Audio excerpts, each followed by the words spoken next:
Hey guys, what is up? It's me, Croft Studios here, and today I'm here with another LEGO Studio Ghibli MOC.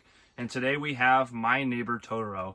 Now this is a more loose movie. I guess it's more like happier in nature compared to a lot of the Studio Ghibli movies that are a lot more serious. This movie is kind of like a little more laid back, but it does have some sad and happy parts of the movie. Obviously, it's very pleasant movie to watch though. It's very interesting.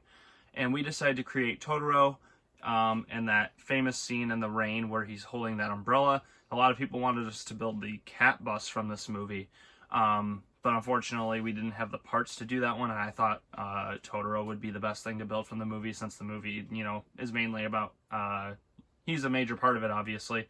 He's in the title. So I figured we'd make him. So first we'll go into our minifigures, and then we will go into our models.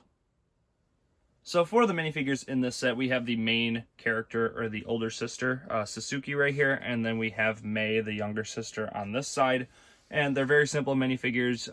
They're not really super accurate, just because it's hard to make children Lego minifigures, but this is the best we could do for now. This is what they look like, just very simple, torso printing, face printing right there, and then there's nothing on the back, but, I think it gets the job done for these two minifigures.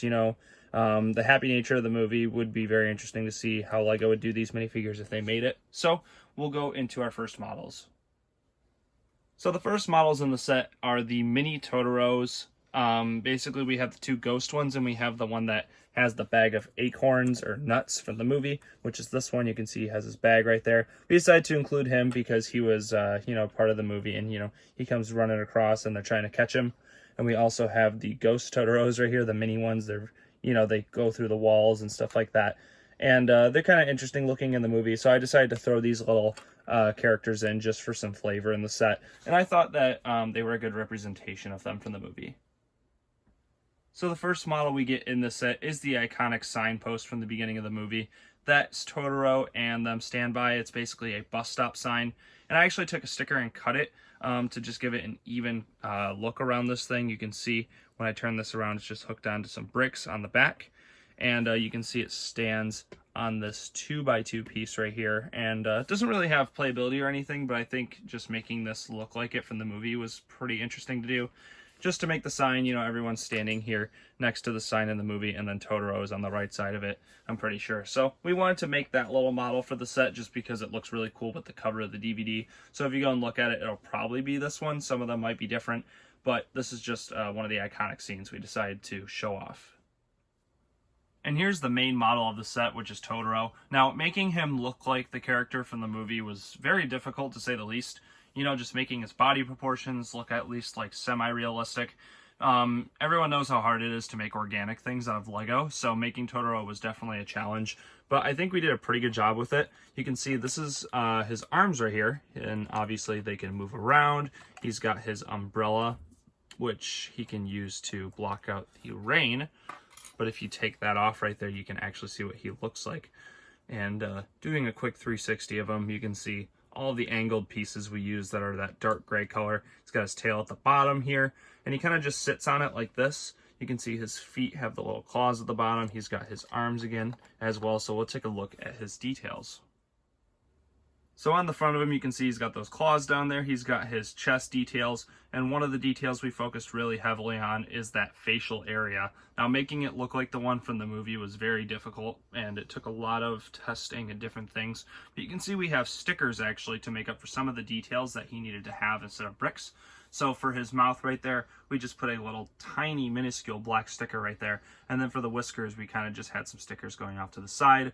His eyes, we just used those eyepieces, even though it is the opposite with the white on the outside and the black ball in the middle of the eye for Totoro. But we wanted to use an eyepiece, and I thought this one looked best personally. It's the best we got for now.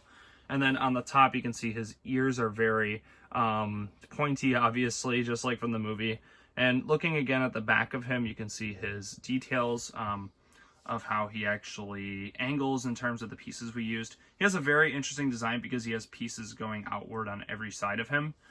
You can even see on the arms he's got those dish pieces. And then going down to the bottom right here, we can take a look at the bottom back area of him, you can see what the actual tail looks like and how it's attached. It's not really attached by too much, but you can see how it just rests right there. And then Totoro obviously can move his arms like I showed before. It can go in all directions, wherever you want to put it. It will move to your will.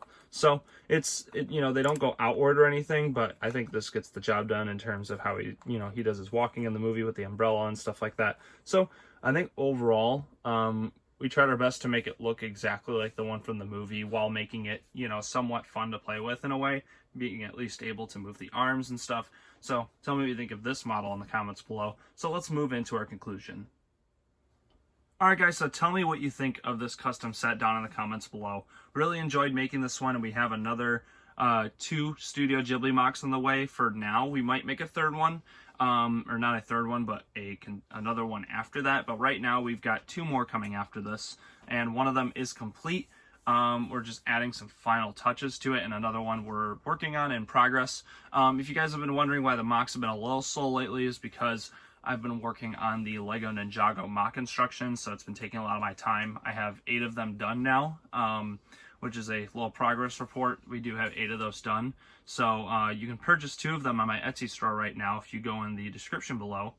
But we'll be making instructions hopefully for not just these Ninjago sets, but the Studio Ghibli ones as well in the future, maybe the Bill and Ted and Kill Bill ones. So tell me what you think in the comments below of this MOC here. We're going to continue to make these if you guys like them, and we really do enjoy making them. So again, thanks for watching. I'll see you guys next time, and make sure to subscribe.